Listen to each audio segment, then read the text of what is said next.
बिस्मिल्लाहिर्रहमानिर्रहीम अस्सलाम वालेकुम। आज हम चैप्टर 4 फर्स्ट ईयर केमिस्ट्री जो है उसका लिक्विड और सॉलिड पोर्शन के अंदर से सिर्फ लिक्विड पोर्शन जो है उसकी ओवरव्यू स्लाइड्स हम करने जा रहे हैं। और अगर आपको सॉलिड वाली ओवरव्यू स्लाइड चाहिए है तो आपने कमेंट सेक्शन के अंदर लाजमी पहले बताना है कि आपको सॉलिड वाली चाहिए है या नहीं चाहिए है, फिर उसके बाद जो है हम आगे देखेंगे। तो सबसे पहले जो है ना हम सॉलिड वाली जो है ओवरव्यू स्लाइड्स के अंदर देखते हैं कि कौन कौन सी हमारे पास स्लाइड्स मौजूद होगी। वैसे मैंने सॉलिड वाली भी बना ली है और लिक्विड वाली भी बना ली है, लेकिन अगर आप सॉलिड वाला कमेंट करते हैं तो आगे मैं ओवरव्यू स्लाइड दूंगा, नहीं तो मैं आगे सॉलिड वाली अपलोड नहीं करूँगा। तो इसके अंदर लिक्विड वाली जो है उसके अंदर हमारे पास 8 पॉइंट कौन कौन से हमने डिस्कस करने हैं। तो सबसे पहले है जी इंटर मालिकुलर फोर्सेस के बारे में हमने देखना है, और इंटर और साथ में इंट्रा मालिकुलर फोर्सेस दोनों को हम देख लेंगे कि कौन कौन से डिफरेंस क्या आएगा इसके दरमियान। उसके बाद types of inter molecular forces, inter molecular forces की बेसिकली कौन कौन सी टाइप्स है वो हमने देखनी है।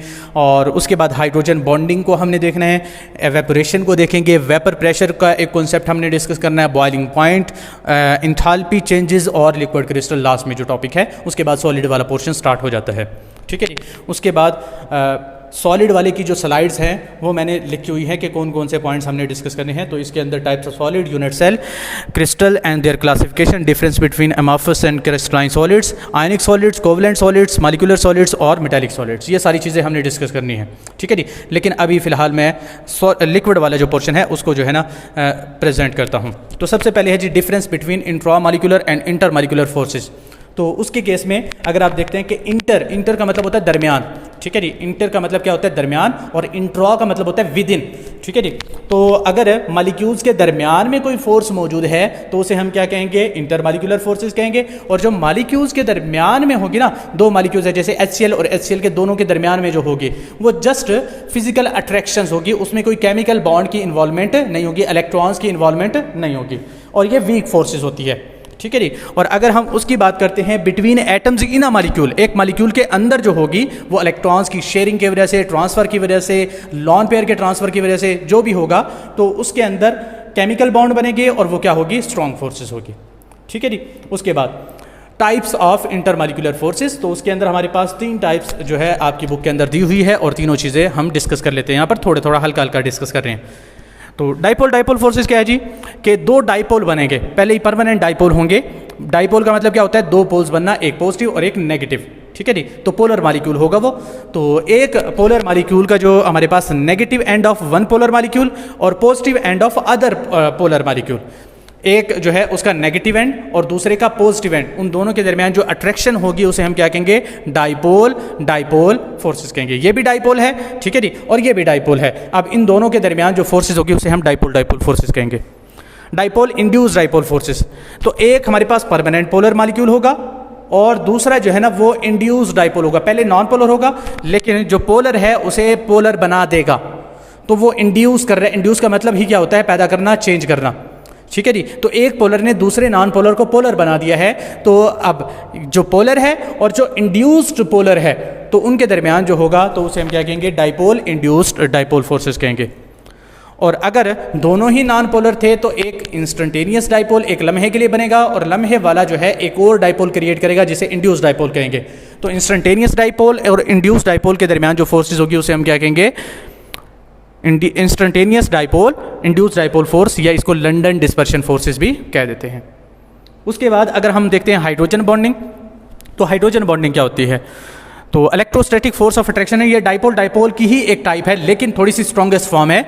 उसमें क्या होता है कि स्ट्रॉन्ग इलेक्ट्रोनेगेटिव एटम होगा और साथ में क्या होगा, पार्शियल पॉजिटिव हाइड्रोजन एटम के दरमियान जो फोर्स ऑफ अट्रैक्शन होगी डाइपोल वाली, उसे हम क्या कहते हैं, हाइड्रोजन बॉन्डिंग कहते हैं।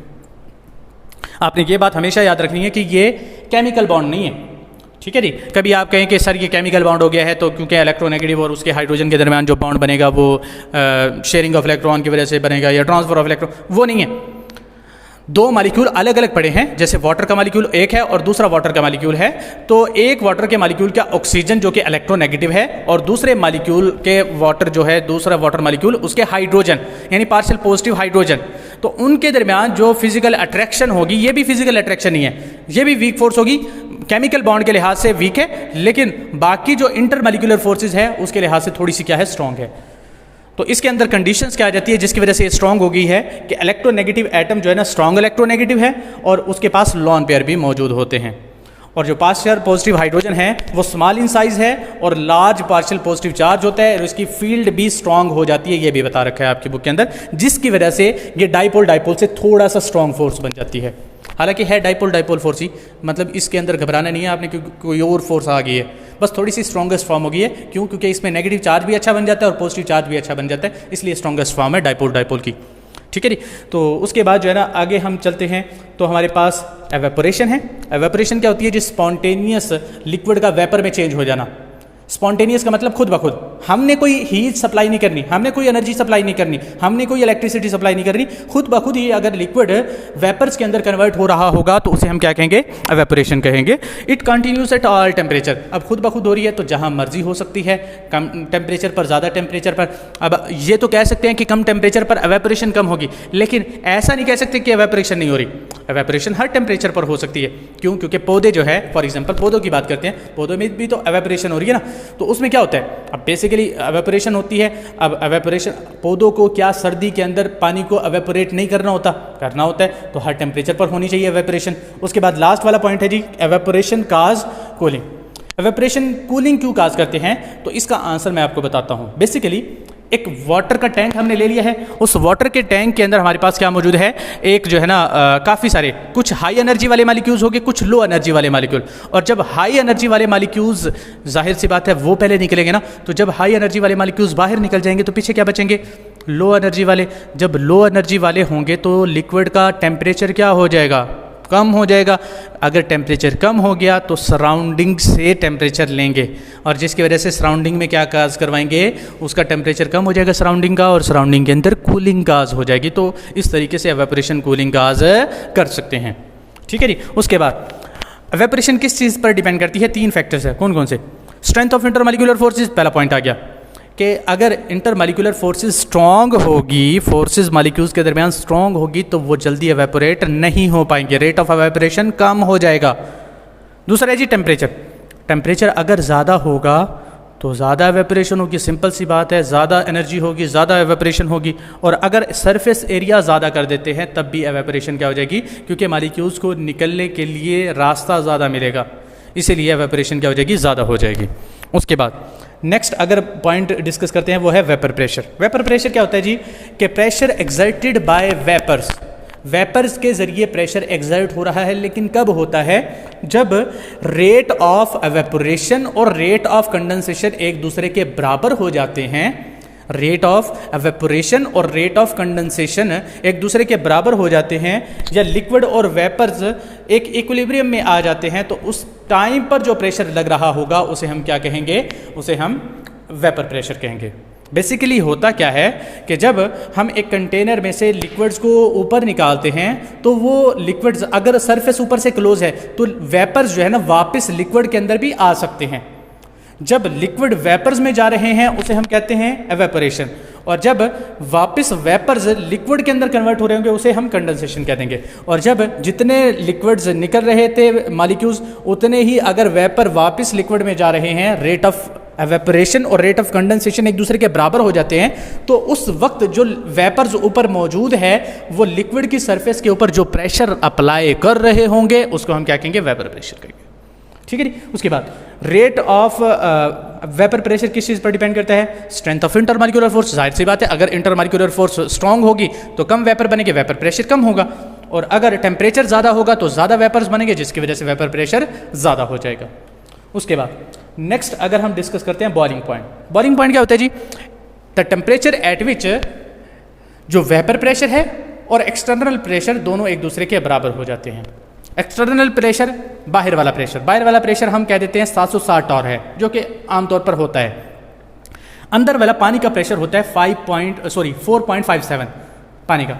अब उसको हमने क्या करना है? ये हमारे पास क्या है जी, थोड़ा सा गौर करना है कि ये वाला प्रेशर हमारे पास 760 टॉर है और ये वाला प्रेशर पानी का जो वेपर प्रेशर है 5.475 या 4.57 है।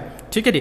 तो अब इसको हमने क्या करना है? जैसे ही इसको हीट करेंगे तो इसका प्रेशर बढ़ता जाएगा वेपर प्रेशर, और जब ये एक्सटर्नल प्रेशर के बराबर आ जाएगा तो क्या होगा? बॉइलिंग स्टार्ट हो जाएगी, और उस टेम्परेचर को क्या कहेंगे? बॉइलिंग पॉइंट कहेंगे।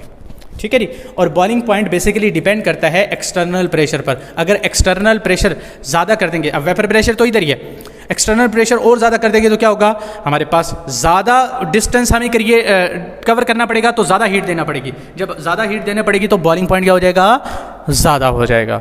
और अगर हम कम कर देते हैं तो गैप कम हो जाएगा, और गैप कम हो जाएगा तो जाहिर सी बात है हमें कम हीट देनी पड़ेगी, और जिसकी वजह से बॉइलिंग पॉइंट क्या हो जाएगा, कम हो जाएगा। थोड़ा सा गौर से पढ़ना है तब आपको समझ में आ जाएगा। उसके बाद एंथैल्पी चेंज। एंथैल्पी चेंज में अगर हम देखें, मोलर हीट ऑफ फ्यूजन है हमारे पास। मोलर हीट ऑफ फ्यूजन क्या है जी, कि 1 मोल ऑफ सॉलिड को अगर हम लिक्विड में कन्वर्ट कर देते हैं एट मेल्टिंग पॉइंट, तो उसे हम हीट जो एब्जॉर्ब होगी उसे हम क्या कहेंगे, मोलर हीट ऑफ फ्यूजन कहेंगे। वेपराइजेशन सिंपल, लिक्विड को 1 मोल हमने लेना है और वेपर या गैस में कन्वर्ट कर देंगे एट बॉइलिंग पॉइंट, तो उसे हम क्या कहेंगे, डेल्टा HV यानी हीट ऑफ वेपराइजेशन कहेंगे। और अगर हम क्या करते हैं, 1 मोल ऑफ सॉलिड को वेपर्स में कन्वर्ट कर देते हैं तो उसे हम क्या कहेंगे, एट कोई भी स्पेसिफिक टेम्परेचर हो सकता है, तो उसे हम क्या कहेंगे, हीट ऑफ सब्लिमेशन। तो लिक्विड को सीधा गैस में कन्वर्ट करना सब्लिमेशन कहलाता है, और उसमें जो हीट एब्जॉर्ब होगी उसे हम क्या कहेंगे, हीट ऑफ सब्लिमेशन कहेंगे। लिक्विड को वेपर्स में कन्वर्ट करना वेपराइजेशन कहलाता है, जो हीट एब्जॉर्ब होगी उसे हम क्या कहेंगे, हीट ऑफ वेपराइजेशन कहेंगे। समझ में आ जाएगी बात। उसके बाद नेक्स्ट है जी हमारे पास लास्ट टॉपिक इसका, और वो है लिक्विड क्रिस्टल। तो liquid crystalline state that exist between 2 temperatures, melting temperature और क्लियरिंग टेम्परेचर के दरमियान जो है मौजूद होती है, उसे हम क्या कहते हैं, लिक्विड क्रिस्टल कहते हैं। और इसके अंदर दोनों टाइप्स, लिक्विड और क्रिस्टल, क्रिस्टल वाली यानी सॉलिड वाली प्रॉपर्टीज़ भी होंगी, लिक्विड यानी लिक्विड वाली प्रॉपर्टीज़ भी होंगी। Solid like properties, some degree of orderness, orderness जाहिर सी बात है सॉलिड की प्रॉपर्टी है, तो अगर ऑर्डरनेस थोड़ी बहुत पाई जा रही है तो सॉलिड वाली प्रॉपर्टी होगी, सॉरी। उसके बाद optical properties, plane polarise light को बेंड करना राइट साइड पर या लेफ्ट साइड पर। आपने चैप्टर 11 के अंदर फिजिकल प्रॉपर्टीज़, फिजिकल मेथड्स पढ़े होंगे, उसमें ऑप्टिकल रोटेशन पढ़ी होगी आपने, तो ऑप्टिकल प्रॉपर्टीज़ भी सॉलिड की होती है। लिक्विड लाइक प्रॉपर्टीज़ मतलब विस्कोसिटी होना, गाढ़ापन होना, उसके बाद सरफेस टेंशन वगैरह होना, तो ये लिक्विड लाइक प्रॉपर्टीज़ है। तो ये हो गया है लिक्विड पोर्शन। और अगर आपको सॉलिड वाला पोर्शन चाहिए है तो आप कमेंट सेक्शन में लिखें, फिर उसके बाद मैं आपको सॉलिड वाला पोर्शन भी करवा दूँगा। ठीक है जी। तो मिलते हैं नेक्स्ट वीडियो के अंदर, तब तक के लिए अल्लाह हाफिज़।